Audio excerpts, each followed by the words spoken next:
बिस्मिल्लाहिर्रहमानिर्रहीम। तो आज का हमारा टॉपिक है डीएनए एनालिसिस, यानी हम डीएनए को किस तरह से एनालिसिस करते हैं। को दूसरा नाम जो है वो कहा जाता है डीएनए फिंगरप्रिंटिंग, और तीसरा नाम जो है उसका है रिस्ट्रिक्शन फ्रेगमेंट लेंथ पॉलीमॉर्फिज्म।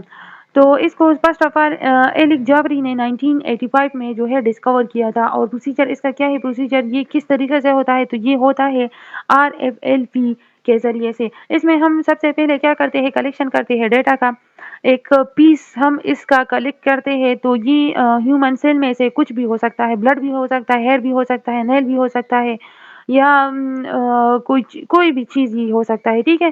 फिर इसको हम डालेंगे, यानी प्लेसमेंट ऑफ RFLP इसमें हम डालेंगे, इसकी आइसोलेशन करेंगे। आइसोलेशन से हमें न्यूक्लियर डीएनए जो है वो मिलेगा। फिर हम इसको ट्रीट करेंगे विद रिस्ट्रिक्शन एंजाइम, क्योंकि हम पूरे डीएनए की तो सीक्वेंसिंग नहीं कर सकते हैं ना, तो हम इसके लिए क्या करेंगे, रिस्ट्रिक्शन एंजाइम इस्तेमाल करके इसमें इस तरह से कट लगाएंगे, ठीक है।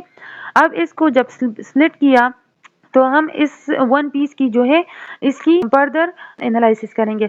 तो सेपरेशन ऑफ RFLP जो है ये जेल इलेक्ट्रोफोरेसिस में किया जाता है, जिसमें डीएनए फ्रेगमेंट को डाला जाता है और इसके साथ एग्रोस जो जेल होता है ये इसमें डाला जाता है इलेक्ट्रॉन जेल इलेक्ट्रोफोरेसिस में, ताकि वो क्या करें, ताकि वो सेपरेट करे इन तमाम डीएनए पार्ट्स को साइज के लिहाज से, ठीक है।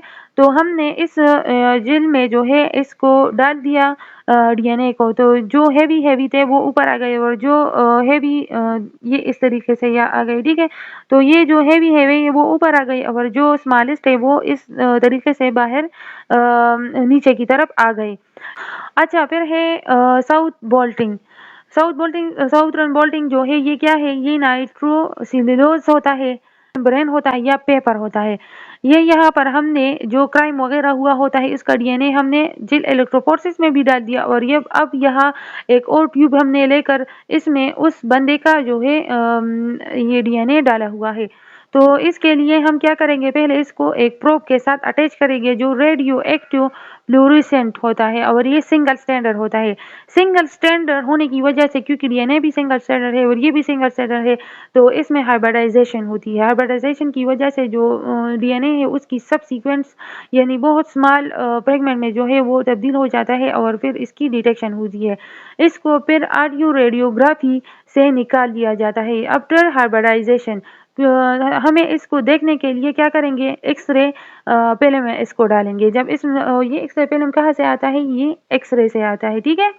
तो हम इसको फिर इसमें डालेंगे। अच्छा, एप्लीकेशन इसके क्या है डीएनए एनालिसिस के, इसके ज़रिए से हम किसी भी डैमेज या प्रोटेक्टेड स्पीशी के बारे में मालूम कर सकते हैं। इसके अलावा इसके बारे में हम बैक्टीरिया व जो या स्मॉल ऑर्गेनिज्म है इसके बारे में हम डीएनए के ज़रिए से मालूम कर सकते हैं कि ये कौन सा डीएनए है, वायरस वाला डीएनए है, टीबी का डीएनए बैक्टीरिया है, या किस चीज़ का है, सॉरी बैक्टीरिया।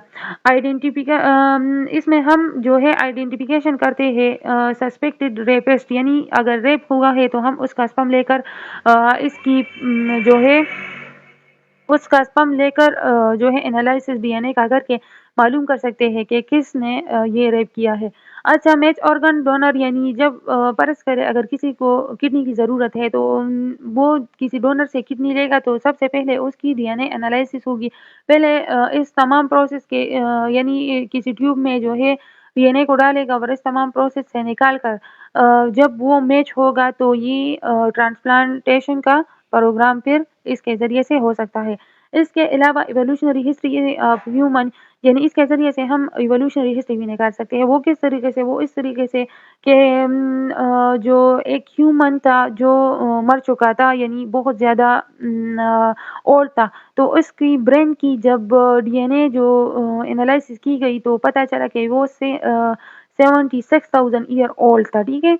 इस तरह जो एक फॉसिल फ्यूल्स होते हैं तो वो भी 70 टू 20 माया में जो है इसको इसके ज़रिए से मालूम किया गया था। इस तरह ह्यूमन जो है उसमें 99.9% जो डीएनए तमाम इंसानों में जो है वो एक जैसी होती है, सिर्फ 0.1 जो डीएनए है वो एक दूसरे से डिफरेंट होती है, और इसी वजह से तमाम इंसान जो है वो डीएनए के लिहाज से एक दूसरे से मुख्तलिफ है।